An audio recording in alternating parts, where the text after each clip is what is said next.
are the composers for this year's Eurovision, Johan, Eirik. We have a great time searching for what Eurovision sounds like to us and playing around with all the different parameters a show like this needs. We have ended up with strong themes and sounds that can be found in everything from emotional string arrangements with traditional Nordic instruments to engaging dance music and of course a lot of anticipation and tension music. And another cool thing about this year's score is that we made it adaptive. So instead of just composing like a linear musical track, we made a three-dimensional toolbox of music that we can adapt to live and actually follow the narrative that's going on stage live. And to do this, we're using a middleware intended for games called House of the Lives.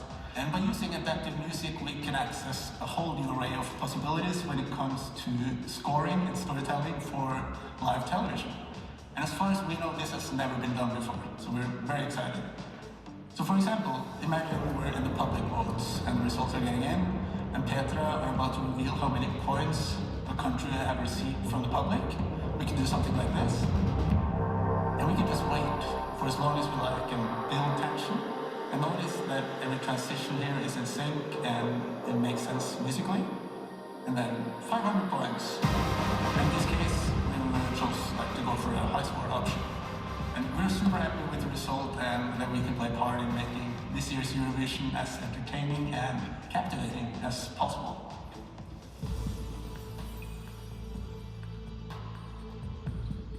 We actually wanted to do something different, something no one has seen before in Eurovision. And this is why we came up with this revolutionary 360-degree concept. The producers allowed us to come up with this concept, so I believe a lot of people might have been scared about it, but everybody is facing the challenge, and that's a great thing. So it's also brave doing something like this. It's not an experiment, but it's brave.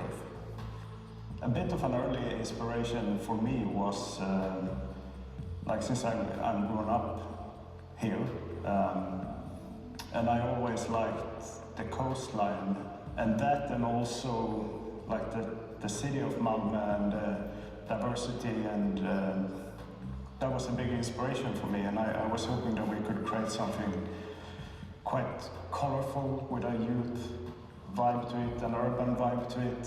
One thing we also talked about quite early was the flirt with like concert touring and make it feel a little bit like a big concert rather than a studio production. Like one of the most fun things with my job and your job as well. You're the one who brings it to life.